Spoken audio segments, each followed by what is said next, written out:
So, after the last wee installment, someone got in contact with me online and said I needed a new mic. My mic wasn't up to standard. I had a boom mic on the camera, but that wasn't good enough seemingly, so I have invested in a new mic. This is a very big mic and a very nice mic, and I hope whoever the chap is satisfied now with my mic. Unfortunately, he won't be able to comment any further as I've blocked him online. I'm a mercurial like that. I didn't like the way he told me to get a mic. So he took a hike because he told me to get a mic.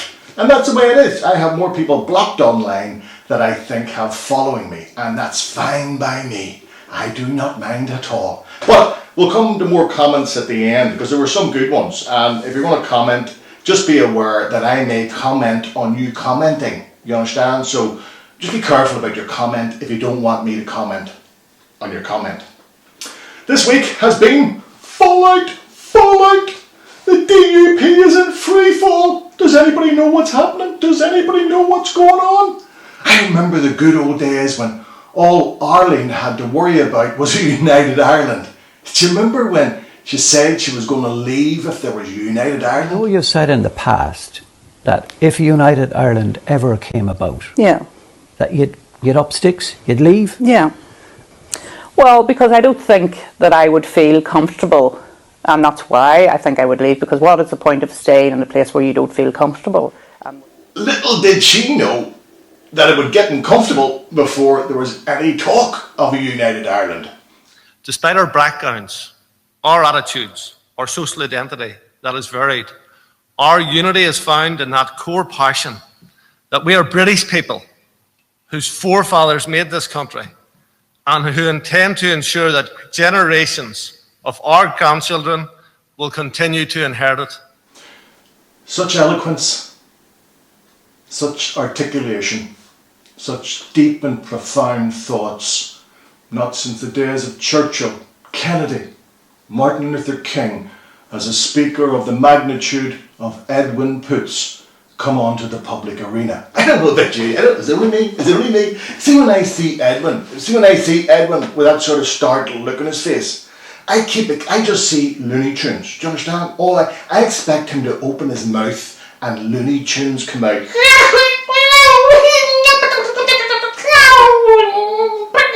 I just don't. The man makes speaking English sound like it's his second language. I don't know how he does it, but he does it. A lot of people didn't stay for the speech. You'll be shocked to hear Arlene went early, right? All right, guys, can you tell us what happened, darling? Oh, you'll hear soon enough. But a lot of other people went early too, and Ian Paisley was asked about this, and Ian had a very good explanation. What do you think about Jeffrey Donaldson walking out before Edwin Poots' speech? I didn't know that. What do you think about it now that you've heard that? I might have had to go home. It was a very Well, it was long, Jeffrey it was a Donaldson, very long- Jeffrey I don't know if he Donaldson, said Gavin anything. Robinson, Diane Dodds, Nigel Dodds. You know, all of these people walked out before that speech. Doesn't sound like a very united party. Well, you know, I didn't know it. You're just telling me that now. I'm sure that possibly the latest of the hour maybe just didn't want to hear that. Did they go to bed? They're very tired. They'd been up all day talking and they had to go to bed. That's just all there is to it. Nothing else to it. Nothing. Night. Ian put the whole leadership palaver in some sort of real context when he opened his heart and shared with his all about his daddy. Let me be honest. Anyone in this party can talk about difficulty. It's me.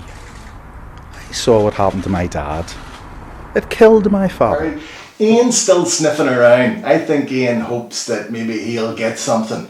But even Poots isn't that daft.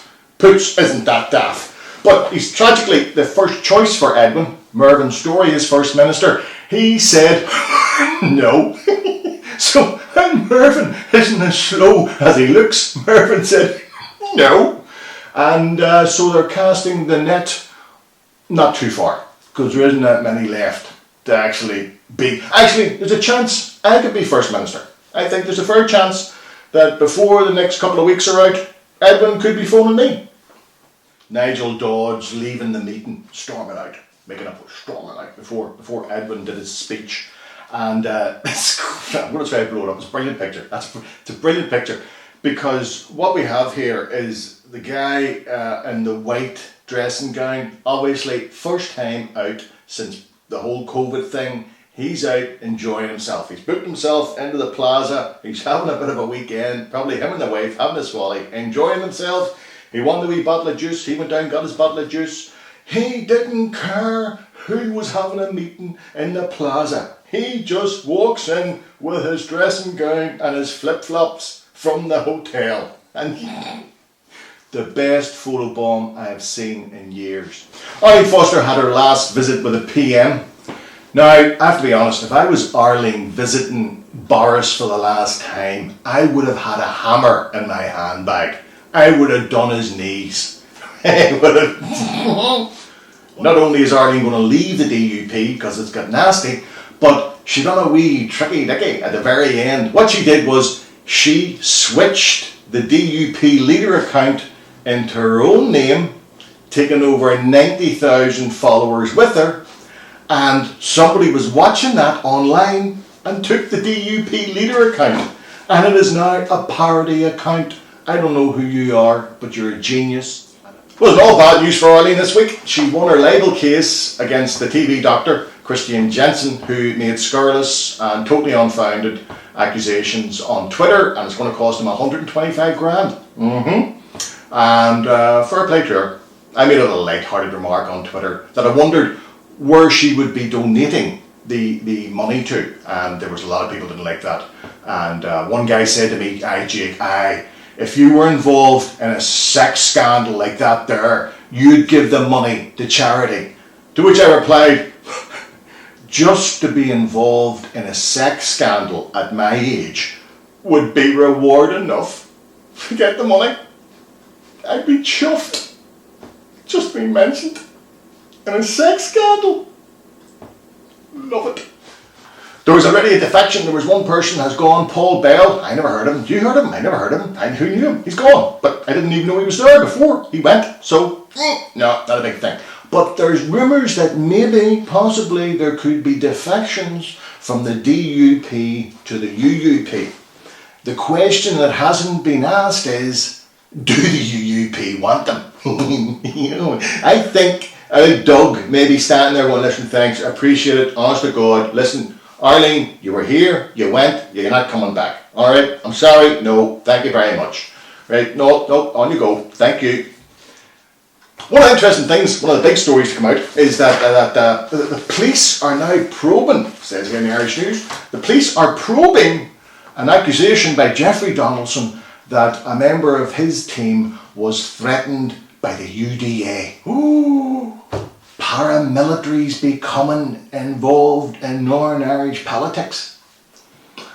I've noticed the Shinners haven't said much about this. You see me, Shinners have been very quiet. Because there's been meetings there. Hang on. Right, we need to get on top of this. How are we gonna... No, do you know what I think? Well, just leave it. I think we'll leave it. Just leave it. Just leave it. Let it go. Let it go. No, let it go. And it's going to keep on going. And we're going to have DUP and DUP Light and Continuity DUP. And I can't believe it isn't DUP. And we're the UUP. We're not the DUP.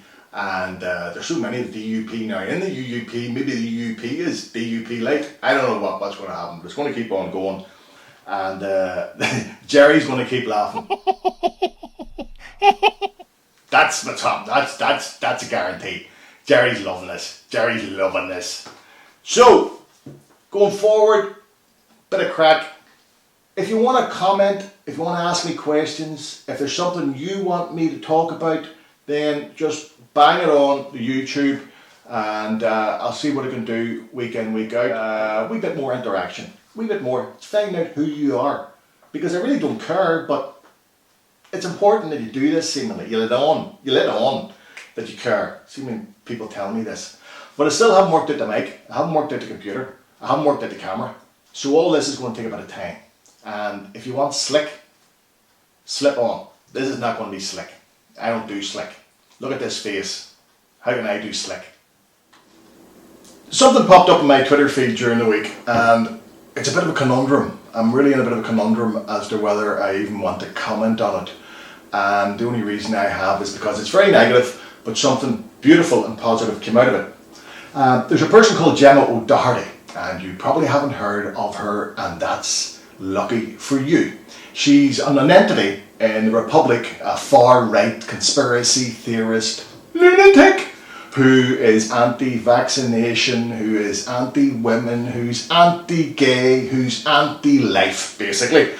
So Gemma decided to vomit her thoughts onto Twitter during the week and said this. I don't see anyone or know anyone who is gay who is happy. I just don't. It's a miserable lifestyle. It's a promiscuous lifestyle. It's a dark lifestyle. The wonderful thing that happened was hundreds of people replied.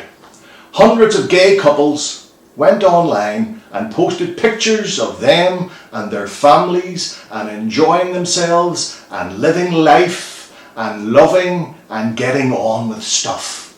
Now here's the thing, Gemma says she doesn't know any gay people who aren't unhappy. Let me explain it to you, Gemma.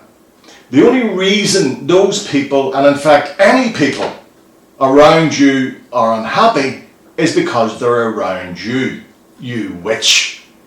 Here's an idea. You look as if you're in a cupboard. Look, my strong advice is lock the cupboard from the inside and turn off your laptop.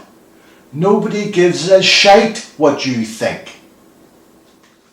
Another guy commented that my room looks like an IRA press conference, and I thought, it's not bad, I like that, that's good, okay. I let him stay, I thought that was funny. I don't mind funny, I don't mind cheeky funny. Cheeky funny's alright, and but you obviously know much more about IRA press conferences than I do, because I don't know what they look like. So, the other thing is, somebody said to me that these should be 10 minutes. I don't know if that's true, I think 10 minutes is too long. But anyway, somebody says the way YouTube works and the way all that stuff, if you have a 10-minute bit, then it's better than three 3-minute bits in a bit. So I'll try that. This is a 10-minute one. If you don't like it, let me know, and I'll cut them back down into the wee segments again, because I know our attention span these days is up there with goldfish. I just know that. Good. So we're just going to have to go and talking. Just what we're saying. Do you understand? Just relax. And if you like it, press the wee subscription button. I'm on 2,790 or something. I would like to be 3,000. I really would like to be 3. I like round numbers, do you understand? And I made this mistake before because I was on Twitter years ago and I was on 1,994, and I said that day, we're going to get the 2,000 today. We're going to get, I was watching it too, and it just beep, beep, and I hit 2,000. I couldn't have been happier. Till some guy decided to unfollow me. You're sick people. I love you, but you're sick people. But I'm hoping that there's older people watching this. I'm pretty sure you are older people, and then you're not going to go on to TikTok when this is over. No. So that's what I'm aiming myself at people, you know, old. That's what I'm saying. Old. Bad knees, no teeth. We're still here. And with that thought, one of my favourite clips, I think, ever on Twitter or YouTube or whatever was this wee bit of magic. And there was a busker playing his guitar, and an owl fella decided to join in. Now, first of all, I'm not the owl fella. I put this up on Twitter, and I am not the owl fella. Smart, don't be saying that. But this is the way I want to get old. This is the way I want to age disgracefully. Good man yourself.